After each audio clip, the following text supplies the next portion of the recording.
یہ یاد رکھیں کہ امتحان آتا اس لیے ہے کہ اس کے بعد کی جو نعمت ملتی ہے نا وہ امتحان کے بغیر نہیں مل سکتی۔ اگر کوئی پوزیشن ہولڈر بننا چاہتا ہے تو اسے امتحان کے مراحل سے گزرنا پڑے گا، وہ امتحان کے مراحل سے گزرے گا تب جا کر اس کی صلاحیت کے مطابق اسے انعام دیا جائے گا، یہ فرسٹ ہے، سیکنڈ ہے، تھرڈ ہے، کس پوزیشن پہ ہے۔ تو یہ جو دنیا ہے نا یہ آزمائش کی جگہ ہے، یہاں ہم نے امتحان کی بھٹی سے گزرنا ہے، اور آخرت جو ہے وہ انعام کی جگہ ہے۔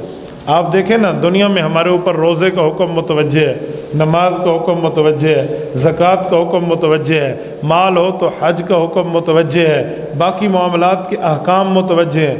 آخرت میں کوئی نماز نہیں ہے، آخرت میں کوئی زکوٰۃ نہیں ہے، آخرت میں کوئی روزہ نہیں ہے، آخرت میں کوئی حج نہیں ہے، آخرت میں کوئی 2 رکعت نماز نفل بھی نہیں ہے۔ کوئی چاہے تو پڑھے، چاہے تو پڑھے، کوئی لازم فرض واجب ضروری لازمی نہیں ہے کہ آپ نے عبادت کرنی ہے۔ عبادت دنیا میں دی ہے۔ جیسے میں آپ کو مثال دوں، ایک طالب علم ہے، وہ 10ویں کلاس کا امتحان دے رہا ہے، وہ امتحان دیتے تک ہر کتاب کو پڑھے گا۔ جب امتحان ہی اس نے دے لیا ہے تو اب اس نے اس کتاب کو نہیں پڑھنا، اس نے کوئی آگے کے مراحل طے کرنے ہیں۔ تو آخرت انعام کی جگہ ہے، آخرت میں کوئی فریضہ متوجہ نہیں ہے، اور آخرت اللہ پاک ایسے بندے کو دیں گے جو دنیا اللہ کی چاہت پہ گزارے گا۔ دیکھیں نا دنیا میں ایک مثال دیتا ہوں، یہ جو ہمارے آئی بروز ہیں یہ ہمیں حدیث پاک میں ہے کہ اس کو کاٹتے ہیں نا، جو یوں کریں یوں کریں یوں رکھیں، تو اللہ کے رسول نے ان پر لعنت فرمائی کہ یہ جائز نہیں ہے، یہ غلط ہے۔ اور بخاری شریف کی حدیث ہے لعن اللہ الواشمات والمستوشمات، وہ عورتیں جو یہاں معاملات میں کمی بیشی کرتی یا کراتی ہیں، ان پر اللہ کے رسول نے لعنت کی ہے اور اللہ نے لعنت کی ہے۔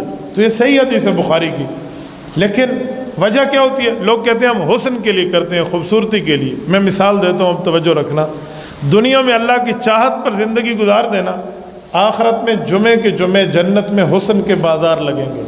بندہ بازار جائے گا خریداری کے لیے، اور حسن کی مارکیٹس ہوں گی، وہاں پر جا کر وہ دیکھے گا کہ یہ جو شکل ہے نا، اگر یہ اسکیچ، یہ شکل میں اپنے چہرے پر سنبھالوں تو میری یہ شکل بن جائے گی، تو خوبصورتی زیادہ ہو جائے گی، تو اللہ اسے اختیار دیں گے۔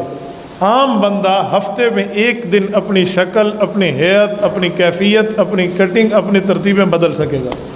وہ اپنی مرضی سے طے کرے گا کہ میری آنکھیں کیسی ہوں، میری بھویں کیسی ہوں، میرے جو ہے نا مونچھ اور داڑھی کے معاملات کیسے ہوں کیسے نہ ہوں۔ آخرت میں کوئی داڑھی واجب نہیں ہے، یہ یاد رکھیں۔ یہ آخرت میں اٹھنے پر بندے کی داڑھی اڑ جائے گی، اور یہ ایسے ہی ہوگا جیسے 33 سال کا عام نوجوان ہے، وہاں اس طرح کے کوئی معاملات نہیں ہیں۔ کیوں؟ دنیا اللہ کی چاہت پہ گزاری ہے نا، آخرت اللہ پاک آپ کو آپ کی چاہت پہ گزاروائیں گے۔ یہ قرآن کریم کی آیت ہے، وَلَكُمْ فِيهَا مَا تَشْتَهِي أَنفُسُكُمْ، جو چاہو گے، جو دل میں آئے گا ہم وہی دیں گے۔ وَلَكُمْ فِيهَا مَا تَدَّعُونَ، اور جو مانگو گے تمہیں مل چکا ہوگا۔ کیوں؟ نُزُلًا مِّن غَفُورٍ رَحِيمٍ، یہ اس اللہ کی جو معاف کرنے والا اور رحمت کرنے والا ہے، تمہارے اوپر مہمان نوازی ہوگی۔ یہ قرآن کریم کی آیت ہے۔ تو یہ آخرت میں کب ملے گا؟ جب ہم دنیا میں امتحان کی بھٹی سے گزریں گے، دنیا میں ہم اللہ کی چاہت پہ اپنی زندگی گزاریں گے۔ یہ دنیا چند روزہ ہے۔ یہ جو بندہ شروع میں روزہ نہ رکھے نا، دن کے شروع میں، وہ کہتے جی میں بچ گیا ہوں، مجھے پیاس برداشت نہیں کرنی پڑی، بھوک برداشت نہیں لیکن جو شام کے وقت افطاری کا وقت ہوتا ہے نا، تو ہر مسلمان کا ضمیر اسے کہتا ہے، جس نے رکھے اسے خوشی ہوتی ہے کہ شکر ہے یار میں نے یہ بھوک پیاس برداشت کر لی ہے، اللہ نے اجر دیا ہے۔ اور جس نے نہیں رکھا ہوتا وہ اندر سے شرمندہ ضرور ہے اگر بولے نہیں۔ یہ ضمیر کی ایک آواز ہوتی ہے، یہ ایک سائلنٹ بندے کو ایک ندا آ رہی ہوتی ہے جو اس کے اور اس کے ضمیر کو پتہ ہوتا ہے۔ تو ہمارا آخرت میں بھی یہی حال ہونا ہے۔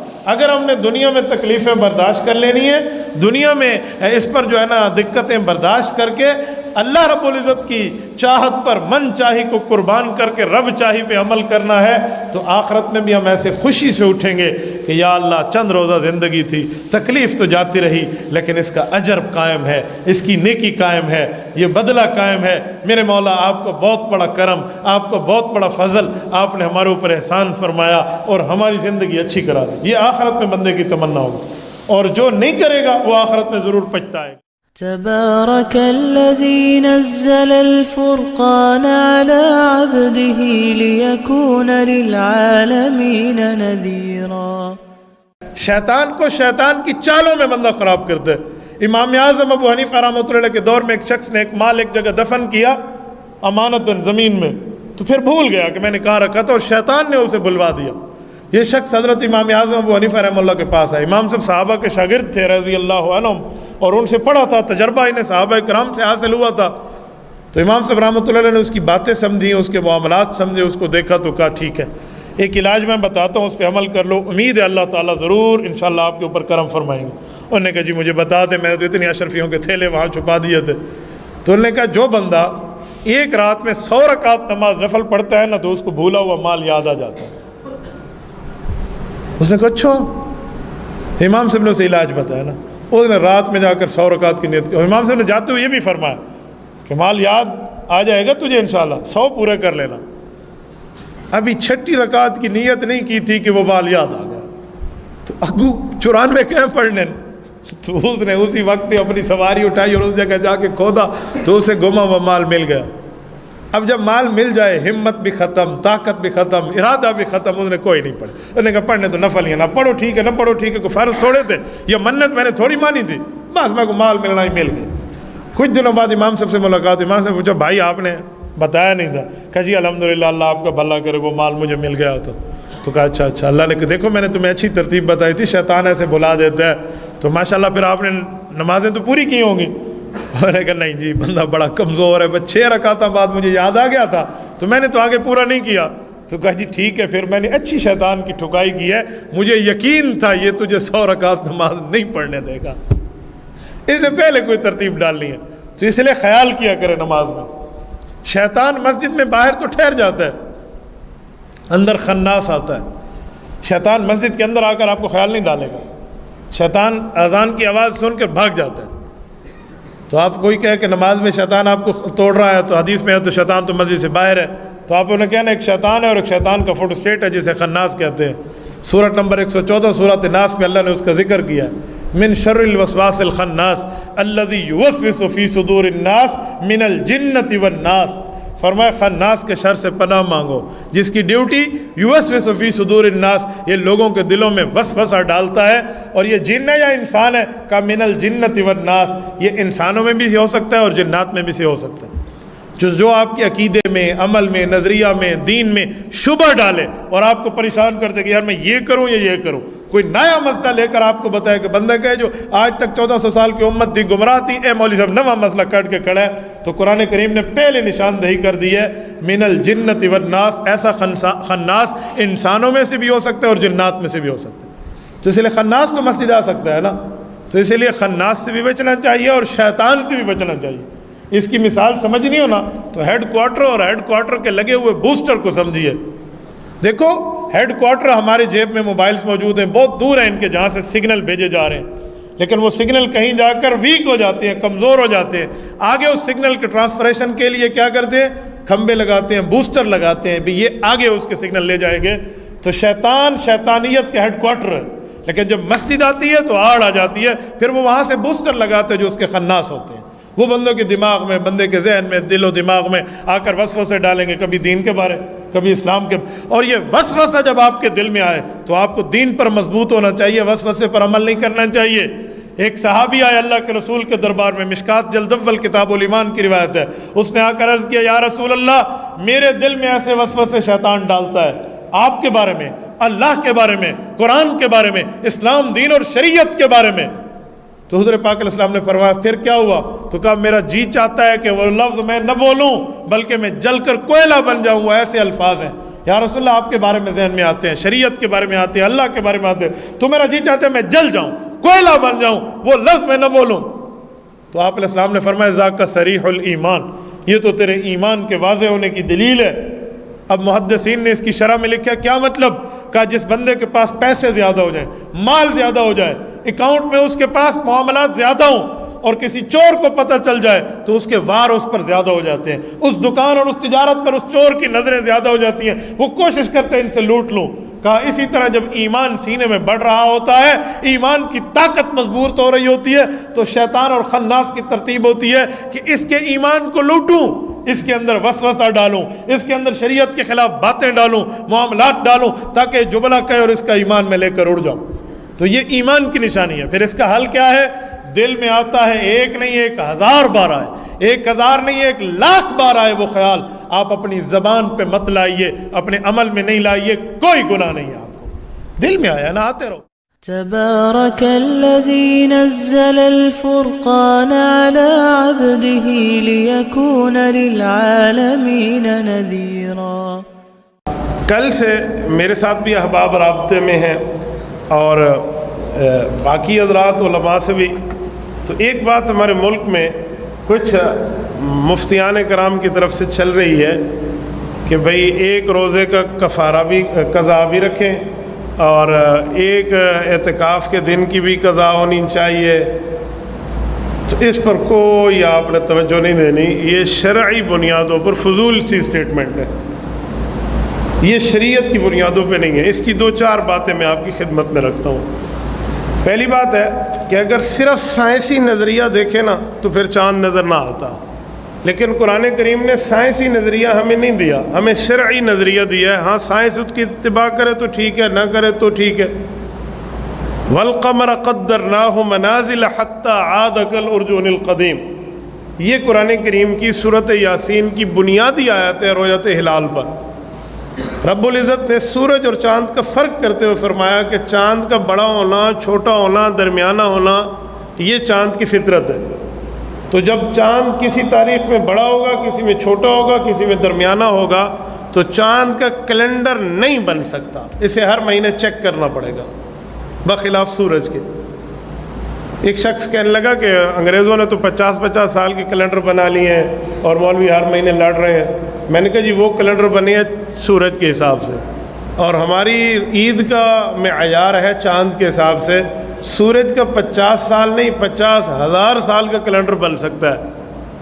سورج نہ چھوٹا ہوتا ہے، نہ موٹا ہوتا ہے، نہ درمیانی ہوتا ہے۔ چاند کو عربی میں قمر کہتے ہیں، اور چاند کے عربی میں کئی نام ہیں، ہلال بھی ہے، قمر بھی ہے، بدر بھی ہے۔ چھوٹا ہو جب پیدا ہو رہا ہو یعنی یکم ہو تو اسے ہلال کہتے ہیں، 14ویں میں لیلۃ البدر کہتے ہیں، پھر اس کو قمر کہتے ہیں، پھر اس کے مختلف شکل۔ سورج کو تو ایک ہی سورج کہتے ہیں، سورج کے تو 3 نام نہیں ہیں، اس کی 3 شکلیں نہیں ہیں، اس لیے سورج کا کیلنڈر بن سکتا ہے، چاند کا نہیں بن سکتا۔ دوسری بات کہ اگر چاند کا کیلنڈر بنا بھی لینا، جیسے ہمارے ابھی ایک وزیر صاحب نے بنا کے کہا جی مولویوں کو اس پہ عمل کرنا چاہیے، تو اسے پورے پاکستان میں منہ کی کھانے پڑی، تو پھر ہر مہینے یہ ذلیل تھیوڑا پوسی، پھر ہر مہینے یہی چیک کرنا پڑے گا کہ یہ ٹھیک ہوا ہے یا غلط ہوا ہے۔ اسی لیے صرف سائنسی حساب سے نہیں دیکھیں، شرعی نقطہ نظر سے بھی اس کو دیکھا جائے گا۔ ایک شخص نے مجھ سے سوال کیا کہ مولانا حدیث پاک میں آتا ہے اللہ کے رسول نے فرمایا کہ چاند دیکھو روزہ رکھو، چاند دیکھو عید کرو۔ میں نے کہا جی بالکل ایسا ہی ہے۔ تو کہتے ہیں آگے لفظ ہے کہ اگر فَإِنْ غُمَّ عَلَيْكُمْ فَأَكْمِلُوا الْعِدَّةَ، کہ اگر موسم ابرآلود ہو، بادل ہوں، تو پھر 30 پورے کرو، حضور علیہ السلام نے فرمایا۔ تو اس دن تو بادل تھے، تو ہمیں اس حدیث پہ عمل کر کے بھی 30 کرنے چاہیے تھے۔